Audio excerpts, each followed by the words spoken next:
I'm Larry Buell, and I'm here to tell you about an amazing story. I'm in the Swift River Valley of central New England, here in Petersham, Massachusetts. It was here that nearly 70 years ago I started to really get my vision and my practice for living lightly on the planet. We're now here at the Swift River Valley Reservation. It's where the Gibbos cabin is located. It's the place that we received the vision.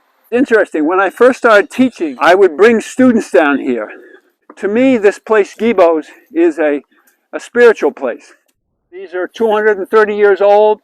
These are some of they're the second growth in this forest. In the late 1700s, this land was all cleared, but it's grown back. It's a second growth. But this is so beautiful to see what can happen to a land when it's left to just grow naturally and depend on the laws of nature. Biomimicry. It's right here where I received the vision. So folks, here we are at Gibbos cabin. 56 years ago that I came here to sort of decide what I was going to do the rest of my life. And the vision that has informed my entire life has come from what is called the Green Man. It was here that I had this vision that you must teach and lead people of all ages, all circumstances and persuasions so that they may live, learn, and act in connection and harmony with the earth. It was here that I connected to the indigenous wisdom of this land, the Nipmunks, and part of it will now be told and shared in this book called The University of the Wild, The Vision, the Practice, and the Promise. How do we relearn how to become good ecological citizens? It does not come from a closed, structured hierarchy of the modern school. It comes from an interaction with sky, water, wildness, landscape, and a deep connection to place, natural and cultural.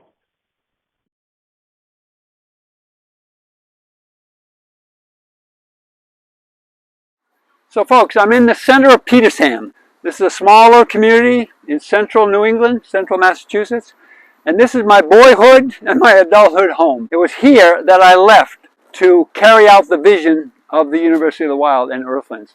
Right now I'm in front of the historic Nichawag Inn.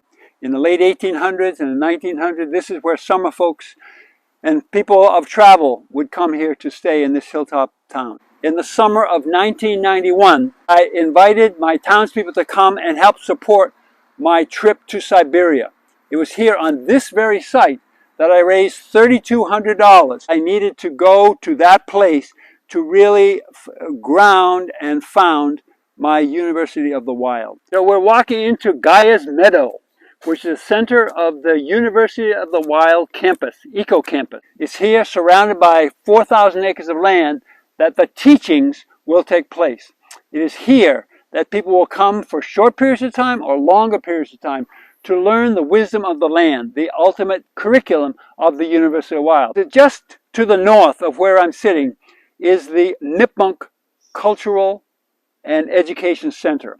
This is a center where the Nipmunks will come, particularly their elders will come to teach the wisdom of the Algonquian tribe. This is where we will start to implement the principles of the vision of the University of the Wild. This will be replicated around the world. There will be other centers that people will be able to come to learn these same teachings that will be set in the book called The University of the Wild.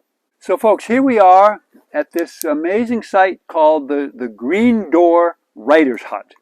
If you read any book on writers, you know you must get out of your normal routine in order to write. I have been gifted this recreational vehicle that is a home, and I will be here 3 to 5 days a week, working probably 8 to 12 hours a day on my writing.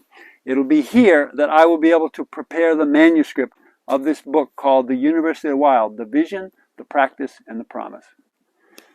Great, so here we are again along the waters of the Swift River, the east branch of the Swift River. And our story has been told. It's been told in the forests, in the land, in the rocks. We are here to invite you to join in our journey in this beautiful story about the University of the Wild. I commit to taking all the wisdom that has come to me and through me to share within this book so that we all may live lightly on the planet.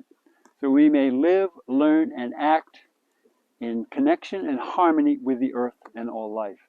Come to our land, to come and to receive the teachings, but just to be here and reflect on your own space and time.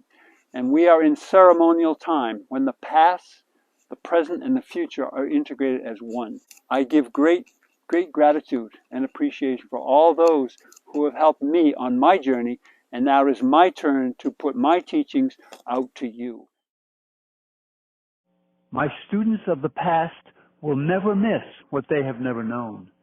We have known the rivers, the forests, the fields, and the sacred landscapes, and that has made the difference.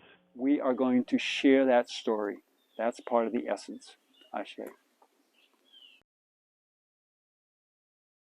If you purchase this new University of the Wild book, you will receive a signed first printing of that book and a number of other things that will connect you to the Friends of the University of the Wild.